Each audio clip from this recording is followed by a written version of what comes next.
Welcome back to The Truth with Lisa Booth. America has become a laughingstock on the world stage under Joe Biden.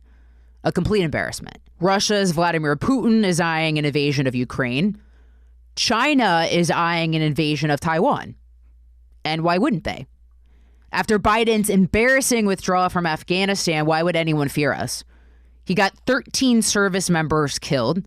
He left the Taliban with over $80 billion of weapons and military equipment that we paid for as taxpayers. We went from being respected and feared under President Trump to being weak and taken advantage of under Biden. So what does this all mean for the United States? What does it mean for the world? On this week's episode of The Truth with Lisa Booth, I'm going to get into all of this with Senator Ted Cruz. It's going to be a fascinating show. Stay tuned. And now a message from migraine sufferer Whoopi Goldberg about Nurtec ODT rimegepant 75 milligrams. Nurtec ODT is the first and only medication proven to treat and prevent migraines. This is big time because who doesn't need more control over their migraines? Don't take if allergic to Nurtec ODT. The most common side effects were nausea, stomach pain, and indigestion. For important safety information, prescribing information, and patient information, visit Nurtec.com. With Nurtec, I treat migraine my way. Ask your doctor about Nurtec today.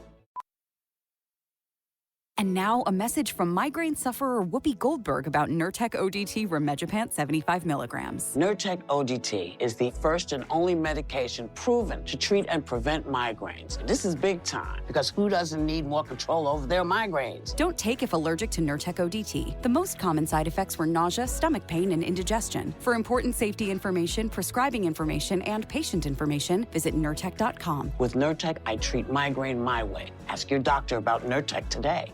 Listening to a podcast like ours is impossible with migraine pain. Can you imagine? Just like not even being able to listen to music or podcast. That's why we want to talk to you about Nurtec ODT rimegepant 75 milligrams, the first and only medication proven to treat and prevent migraines in adults. Take Nurtec ODT as soon as a migraine attack strikes, or you can take one every other day to get ahead of the migraines and known triggers. You can take Nurtec ODT before going to a concert, before your period, or any other event that you feel may trigger a migraine attack. Amazing. Yeah, so talk to your doctor and see if Nurtec ODT is right for you. Don't take it if you're allergic to Nurtec ODT. The most common side effects were nausea, stomach pain, and indigestion. And for important safety, prescribing, and patient information, visit NURTEC.com.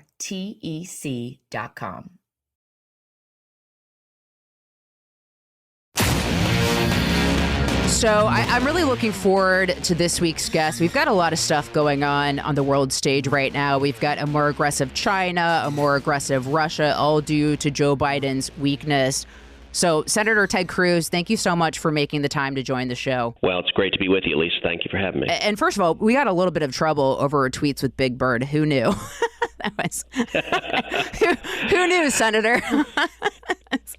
You know, it is amazing that the left they're not troubled by chaos at the southern border. They're not troubled by Biden's disastrous surrender in Afghanistan. They're not troubled by galloping inflation. But if you insult Big Bird, they lose their minds.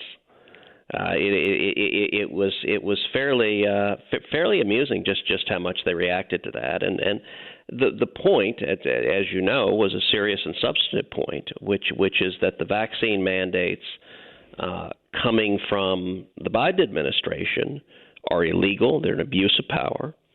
And in this instance, you know, Big Bird tweeted out from Sesame Street that, you know, I just got my vaccine and boy does my wing hurt. And you know, I sent one smart aleck tweet saying government sponsored propaganda for your kid, for your 5-year-old.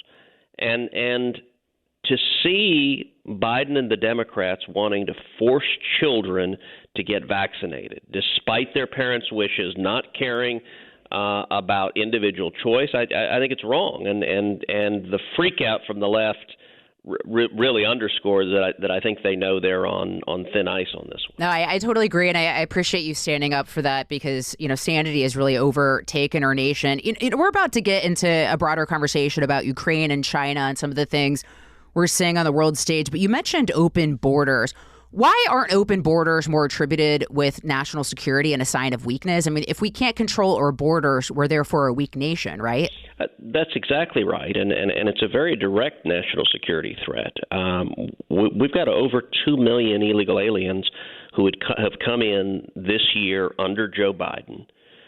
That is the highest rate in over 60 years. And the people that are coming in, there are people with criminal records, murderers, rapists, people with drunk driving convictions that are coming in. There are a significant number of people coming in who are COVID positive, and Joe Biden keeps releasing COVID positive illegal aliens into our communities. And there are also people on the terror watch list, people who are terrorists. When you've got 2 million people coming in and the government doesn't know who they are, if you are a bad actor, if you are a radical Islamic terrorist and you want to do harm in America, Joe Biden has thrown the door open on the southern border and said, come on in. And that is a very direct and a very real national security threat. Well, and if you're Russia and China, you're just viewing us as weak, particularly after the disastrous withdrawal of Afghanistan, which left 13 service members killed. And, you know, we've got an aggressive China looking to potentially invade Taiwan. We've got an aggressive Russia looking to invade Ukraine. How did we get here? And so quickly? Well, we got here as a direct consequence of presidential weakness. Joe Biden and the left-wing foreign policy team around him believe in appeasement. They believe that America should give in, should surrender to our enemies. And appeasement doesn't work. Appeasement makes the world more dangerous. When Biden surrendered in Afghanistan, surrendered to the Taliban, the chaos and destruction that occurred there, the shameful process of the president leaving Americans behind, abandoning our own citizens, that was a catastrophe in its own right. But we will see the consequences of this for years to come, because every enemy of America, from Russia to China to Iran to North Korea, they looked at Washington and they took the measure of the man in the Oval Office. And they determined he was weak. He wouldn't stand up. He wouldn't defend America. And my comments in the days immediately following the Afghanistan withdrawal, I said exactly what you just said a moment ago, Lisa.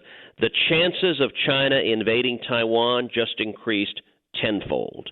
And we are seeing today, as we speak, over 100,000 Russian troops massing on the border of Ukraine as Putin is preparing to invade Ukraine. The Biden administration has now declassified their own projections that an invasion is imminent. It could happen as soon as January or February of next year. And it's important to understand this is the direct result of Biden's weakness, both the disaster in Afghanistan and also on Ukraine. Biden's surrender to Putin on the Nord Stream 2 pipeline, where he waived the sanctions on the Nord Stream 2 pipeline, which is what is enabling Putin now to be able to march into and invade Ukraine. Well, and talk about the significance of Nord Stream 2. What is it? Why does it matter? Why should people care? Well, a little bit of history is helpful here. So why does Putin want to invade Ukraine? Ukraine is a country to the west of Russia. It used to be part of the Soviet Union. And Ukraine is now allied with America, allied with the West, allied with Europe. Putin has said before he considers the single greatest geopolitical disaster of the 20th century was the dissolution of the Soviet Union. And Putin has grand ambitions to reassemble the Soviet Union. Now, our country went through decades with the Soviet Union being our most dangerous rival. And so seeing Putin reassemble the Soviet Union to fight America is really dangerous for America and really dangerous for the world. Now, Putin has already invaded Ukraine once. He did it in 2014. He marched into Crimea, a region of Ukraine, but he stopped. He didn't go all the way into Ukraine. He didn't go into Kiev, the capital city. He stopped. Why did he stop? The reason he stopped is because Russian natural gas goes through Ukraine to get to Europe. And natural gas and oil sales are what funds all of Russia's military aggression. It's their major source of revenue. And so the risk he faced is if he continued invading Ukraine and came into Kiev, the Ukrainians could destroy the pipelines, which would cut off Russia from the ability to get their gas to market. It would be devastating to the Russian economy if that happened. So what did Putin do in response? Well, he stopped in Crimea, but in 2015 he began the Nord Stream 2 project. The Nord Stream 2 project is building an undersea pipeline that goes directly from Russia to Germany, and it's designed to cut Ukraine out of the transit so they can take the gas straight to Germany. And the reason Putin wants it is so that he can then invade Ukraine and not worry about their energy infrastructure. Well, in 2019, I introduced legislation to stop the Nord Stream 2 pipeline. It was bipartisan legislation, passed both houses of Congress, overwhelming bipartisan support. President Trump signed it into law. Putin stopped building the Nord Stream 2 pipeline the day my sanctions legislation were signed into law. Literally that day, construction halted. The pipeline lay dormant. It was dead for over a year. Nothing happened. And then Joe Biden became president. And Biden began signaling weakness from day one. As you know, Lisa, Biden was sworn in as president on January 20th, 2021. Putin returned to building the Nord Stream 2 pipeline on January 24th, 2021. Literally 4 days after Biden came into office, Putin began building the pipeline again. And why did he begin building the pipeline again? So he could invade Ukraine, which is what he's getting ready to do. This is Joe Biden's fault because he waived the sanctions that we had, that I had passed into law, that had stopped Nord Stream 2. Biden waived them, and that's why Russia's getting ready to invade Ukraine. Well, and so I look at it, foreign policy as sort of a playground. And what Donald Trump understood was that you've got to be the biggest kid at the playground, right? You've got to be the person that the other people fear. And now we've got the guy who's getting his lunch money stolen and, going home and crying. And while I feel bad for that guy, I don't want him to be in charge of foreign policy. Like, Trump understood flexing a muscle and projecting that strength, whether it was the Tomahawk missiles to Syria, whether it was taking out Qasem Soleimani, of demonstrating strength so that we don't have to get into foreign engagements, where we don't have to get into where we're putting lives at risk. But Biden doesn't understand that. And here we are. Look, I think that is exactly right. And part of the problem is the left-wing foreign policy establishment.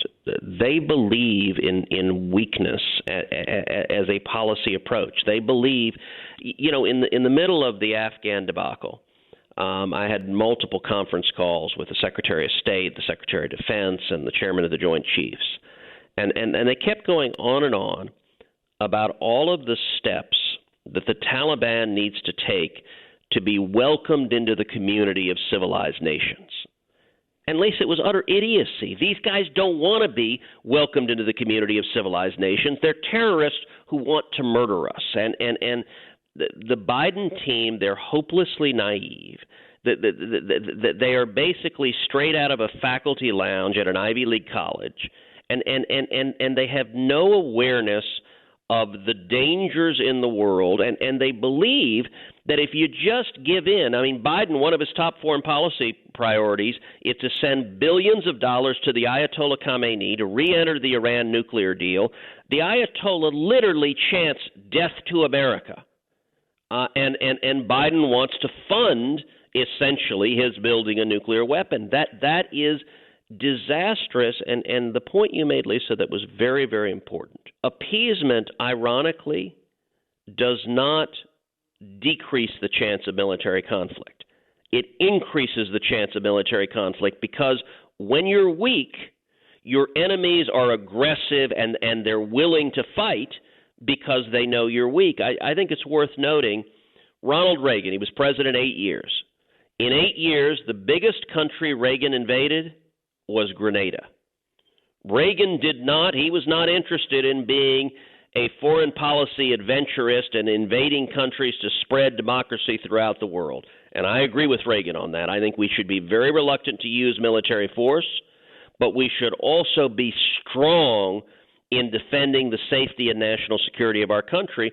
When President Trump took out Soleimani, that was a message Putin heard. That was a message Xi heard. That was a message that every bad actor on earth heard. And when you're strong, ironically, it decreases the chance of military conflict. Well, and now we've got a more aggressive China as well, eyeing Taiwan, and then probably also looking to see what Russia ends up doing with Ukraine, because, you know, if they're doing it, why wouldn't they, right? But why would China think we would do anything about any of this when we have done nothing in response to them unleashing a plague on the entire world? And we know it came from the Wuhan lab. Just deductive reasoning, common sense would lead us there. Anyone with a brain understands this and knows this, yet we've done nothing and seem completely unconcerned about getting to the bottom of it. Well, you're exactly right on that. China is, I believe, the single greatest geopolitical threat facing the United States for the next century. And China is a malign force. We need to stand up and call them out. We need to call them out as murderers. They murder, they torture, they steal, they lie.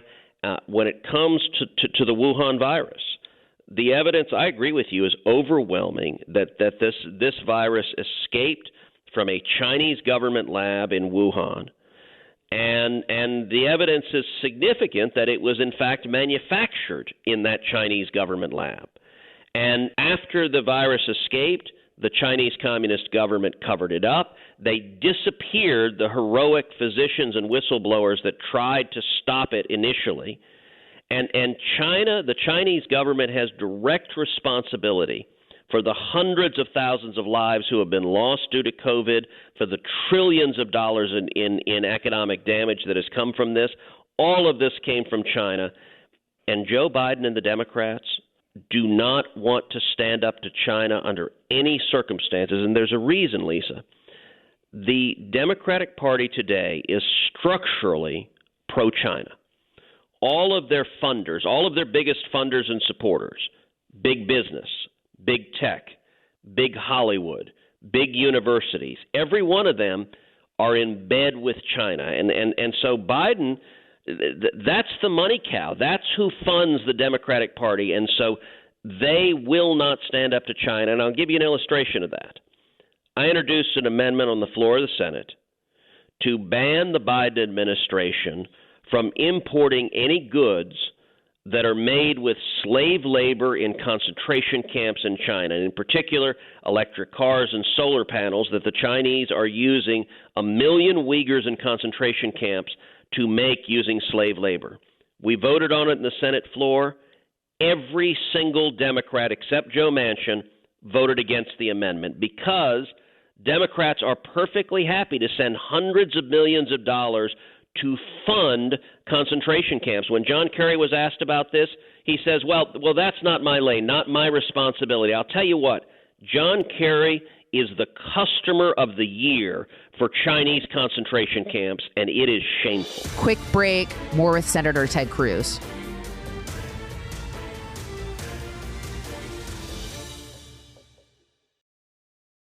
Hey guys, migraine attacks are horrible. I have friends and family that suffer from migraine attacks, and I tell them to check out Nurtec ODT Remegipant, 75 milligrams. Nurtec ODT is the first and only medication proven to treat and prevent migraines in adults. It can work quickly within an hour and can last for up to 48 hours. Plus, it dissolves in seconds, on or under the tongue. Nurtec ODT has helped many people get migraine pain relief. So talk to your doctor to see if Nurtec ODT is right for you. Don't take if you're allergic to Nurtec ODT. The most common side effects were nausea, stomach pain, and indigestion. For important safety, prescribing, and patient information, visit NURTEC.com. You've also got the Bidens in bed with China, too. I mean, Hunter Biden owes part of his livelihood to China. You've got Joe Biden potentially being 10% to the big guy for, deals with China, right? So it's like they are in bed with China. So when you've got the president and his son and his family in bed with them, it's like, what hope do we have for accountability? But, how much, there was talk and the intel said that China tried to influence the 2020 election. How much influence did they have? It's not clear how much influence China directly had. What is clear that had influence was big tech, and big tech aggressively manipulated and influenced the election in 2020. They wanted Joe Biden to get elected. They wanted Donald Trump to lose.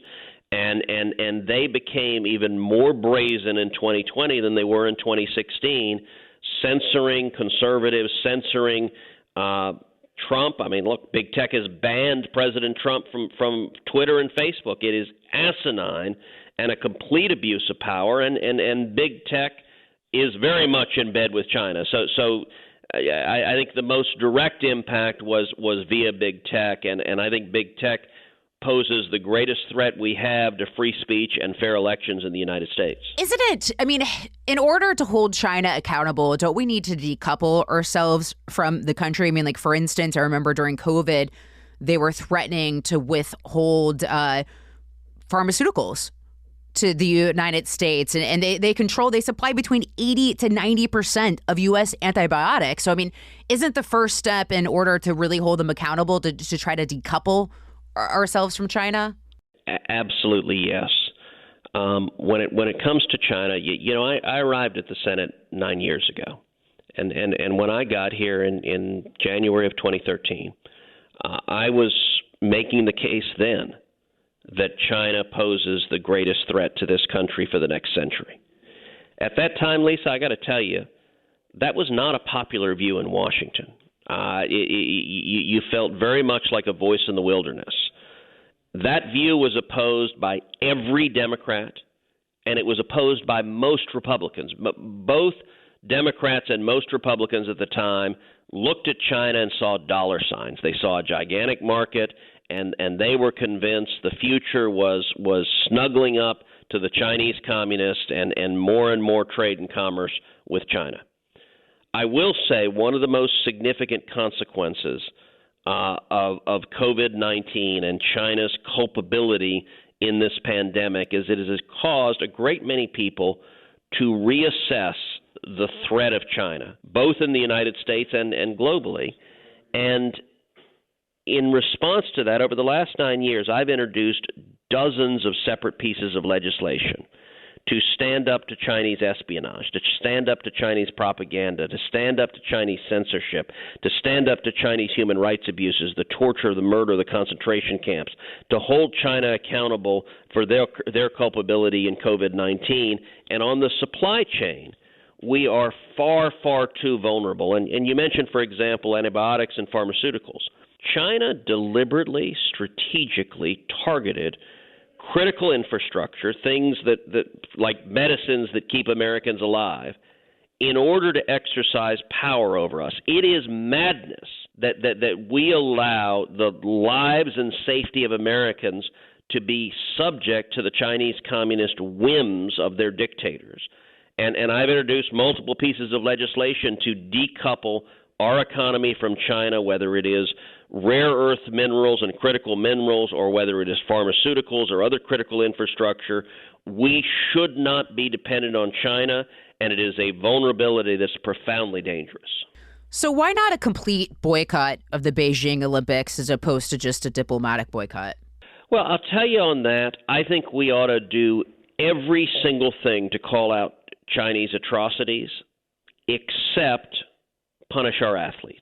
And the reason for that, look, boycotts of the Olympics don't work. Jimmy Carter tried that against Russia, against the Soviet Union in 1980, and it was a dismal failure. It didn't succeed, and I don't think it makes sense to keep our athletes home because these young men and women, they've spent their entire lives training for this moment, their entire lives working year after year after year.